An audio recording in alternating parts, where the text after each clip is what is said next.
آب چای خوراک چیزی هست بیار بتش. فهمیدی مرا؟ اگر مادرتون انتخاب کردنی باشین حاضر من کم در زنگ میزنم میوه مرا میبرم. سلام علیکم. سلام علیکم. تنش خوب؟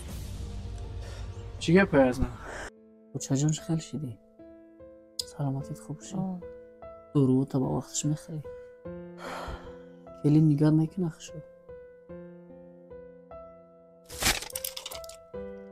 یکون دوروی را در کار تا بیارم یا کنش بس. ده. زنک؟ ای زنک؟ حالا بای. گوش کن. باز من کار میرم. چیزی در کار میشود تیز بیاد چما خبر بگین دوروش با وقتش بیته. آب چای خوراک چیزی هست بیار بتش. فهمیدی مرا؟ فهمو مردک. بازی چیزی در خونه نمیرسه بنویس مده بته ما بگه میگیرم میارم. خب؟ فهمو. چه باش مرا چی بیارم؟ اون چیز شیرینی یگو میوای. هیچی. چیز شد خیلی تلفن قطعی باید مرا میگه. خب؟ خیلی چه جان. خیلی.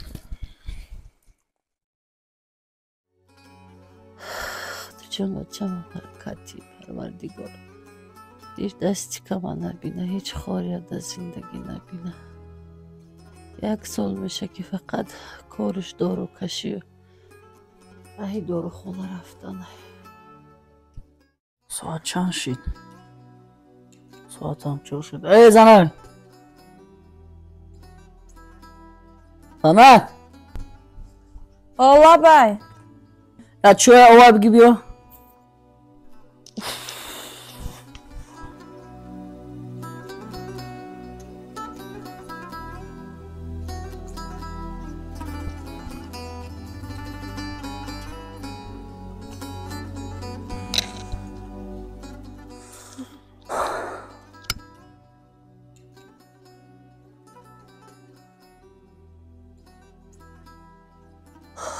رحمت چوکای بود خیلی اول اینجا کشول گویا که نمیدونین 1 سال میشه از زندگی من 1 سال شده من فقط مادر بیمار شما را نگاه بین میکنم. بیزار شدم. مادرتون خیزونم خواه کنم داروش اتیم اوقات اتیم. این برای من آسان نیسته. من فقط مادر شما را نگاه کنم. ای خونه بیرو برومده نمیتونم. شما میدونه که من در خونه من ارکه بدم. گل چیزا میخوردم و گل چیزا میپوشیدم. ای روزی که خونه شما اومدم فقط آورای مادر بیمارتونم. خسته شم دماغی نمیخوام دیگر. زنم یک چیز از صبر میگم. اگر تا مادر میشه اگر تا پشتوان میشه من هر روز رو فکر کردن لازم. صبر میوه صبر شیرینه. میفهمی؟ تو چند کاری که صبر کردی آیندت خوب میشه. صبر نکردی ای بد میشه. یه بار ای گوش نبرو رای خاطر نبرو. بازی تو چی میخوایی؟ نمی آخری گپ تا بود. گوش کن مردک. شما تنها نیستین. شما اکا دارین، دودر دارین، خواهر دارین. و برین مادرتون در خونه یک تیهوی مونین و یورا نگاه بین کنن حق حقوق دارن. فقط شما باید نگاه بین کنین. من دیگه نمیخوام قد شما زندگی کردن. یا من یا مادرتون. اگر مادرتون انتخاب کردنی باشین حاضر من کم در زنگ میزنم میوه مرا میبرم. من دیگه نمیخوام. دوستان عزیز یه لحظه بعد خدمت خواهران مادران و پجانکو میرسونم که شرکت فابریک برای هر یک شما شرایط خوبی کار فراهم آورده که شما میتونید در خونه نشسته خونه نو اومده توسط هم تلفن دستی اون کار فعالیتتون و بیزنس خودتون پیش برده در یک ماه 5000 سرکرده تا 15000 تومانی مبلغ پولی به دست بیارین. برای کار قبول شدن شما دیپلم لازم نیست، زبان خارجی دانستن لازم نیست، دانشجو ترکز 100% شما میتونید کار کنین. اپایی که در کارخونه دولتی کارخونه شخصی کار میکنین شما را میتونید در پلنتین کار کنین. فقط چیکار میکنین؟ اپای تخمینه جان دایرکتور شرکت فابریک در نام دو درکتون رجب علی برانی مراجعه میکنین. در واتساپش اپای ما تمام نازکیای کار نقطه به نقطه شما را یاد میتم میفهمونه و شما را میتونید در آینده رنگ اپ جان ما کار کنین. در شرکت فابریک وقتی که شما حرکت میکنین کار میکنین کوشش میکنین اپ جان ما می نویسین 2 ماه در وقتی کار میکنین دایرکتور شرکت فابریک میشین 20000 تومان یعنی $10,000 اجنبی شرکت فابریک گارانتی از خاطر توفا میگیرین. این چونین اجنبی اپای تخمینه دایرکتور شرکت فابریک یک چلای کیلویی یا توفا میگیرین. در شرکت فابریک کار کردن چی خوبی رو داره؟ هر یک 21 روز پس یعنی که شما معاش میگیرین. این چونین هر ماه شما از شرکت فابریک توفه میگیرین و برای تولد هر یک فرزندتون شما را شرکت فابریک 10800 سومانی دیگه یعنی که توفه میده. این چونین هر یک زینه‌ای که شما بالا میرین برای زینه بالا رفتگیتون 20000 و 30000 و 40000 شرکت شما را توفه میده که شما از زینه بالا رفتین. برای همین حرکت کنین، بنویسین افجانی ما در واتساپ. من دیگه نمیخوام قد شما زندگی کردن، یا من یا مادرتون. اگر مادرتون انتخاب کردنی باشین حاضر من کم در زنگ میزنم میوه مرا میبرم. من دیگه نمیخوام قدتون زندگی کنم. اگر نمی رنگیت 10 تا یا پیدا شد من مادر مای خونه بیر نمیکنم. یا فهمیدی؟ خود یکت زنگ زد بیا برا. آقای ما اینا تلفن. قا. یکت زنگ میزنی، اتت زنگ میزنی، زنگ میزنم.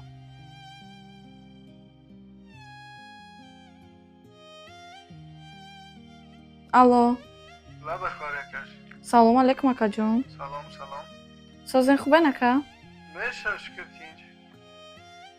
اکا جون در خونه شوهر میاده پرابلم ای. نمیخوام دیگه قدشون زندگی کنم. خسته شدم ای.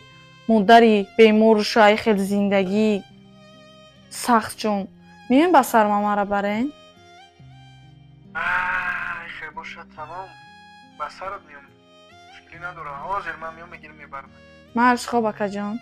خب یگان کار نکنی و یگان گپ نزنی من خودم میام میبرم. خب من جدت میکنم. خب جنجال نکنی با. خب اکا جون. خب.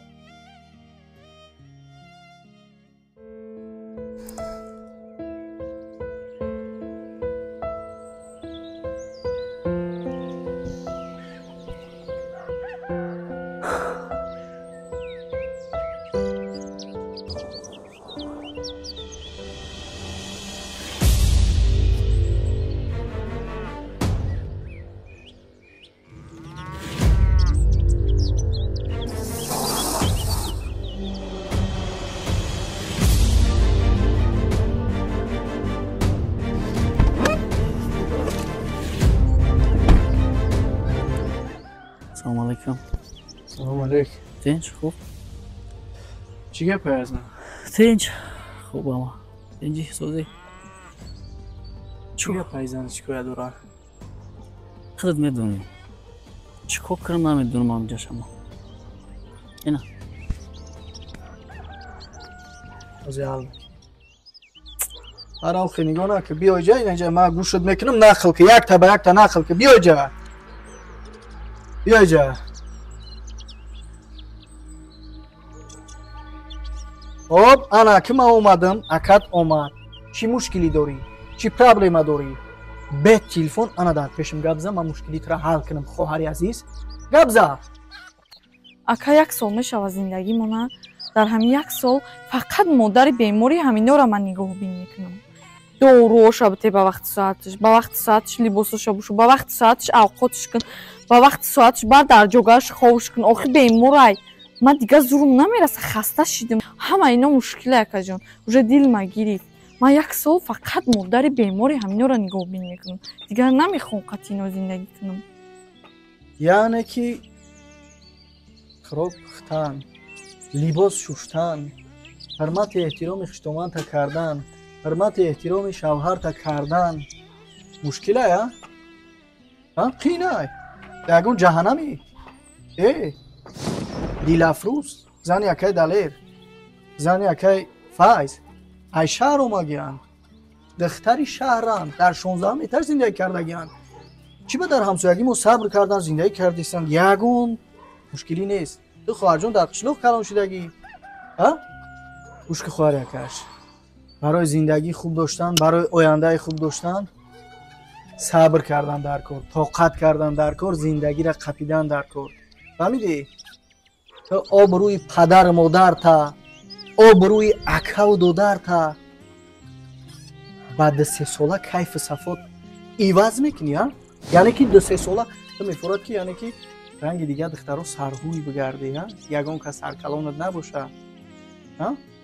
گوش که خواهر جان یک بار برای زندگی را همه بیوزنایی که 2-3 ماه زندگی کردن صبر و طاقت نکردن و امروز جدا شدن و به سرکلان گشتن یک بار خوشبختی را نه همه بپرس بگو خوشبختی چیه؟ با یک تاری موی شوهر زورند، با خانه و در زورند، با خشتومن داشتن زورند، با فرزندای نازنین داشتن زورند. بفهمی؟ بازی تا شوهر جدا میشه، 2-3 سال بالاگذاری، 2-3 سال جوانات را فیراد میکنن ها، برای جوان بدنت، برای دختر یاش بدنت، برای نوع شوهرت جدا شدنت. نکی درود وقتی که اوژنگ پیدا میشوه، وقتی که سین سالت میروه، بعد با رنگی تو هزاران با دخترای نو جدا میشوند. بعد او را طلب میکنن، بعد او را شب نشینی فیراد میکنن. برای همین اختیار داده سیخته. من فقط یک گپ میگم، رنگ یکای شمس هیچ وقت خیلی مردی با صبر، مردی ارزنده، مردی مهنتی، مردی جسور نمیابی. فهمیدی؟ انتخاب کن.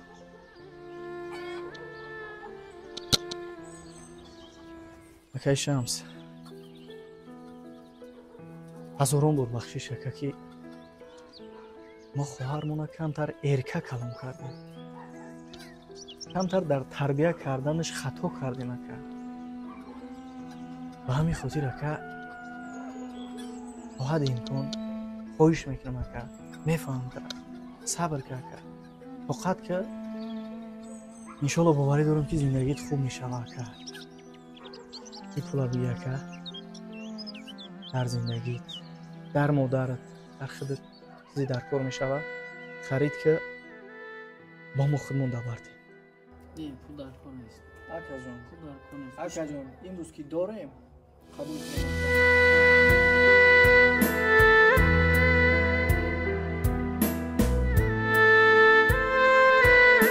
رجب علی ایبرانی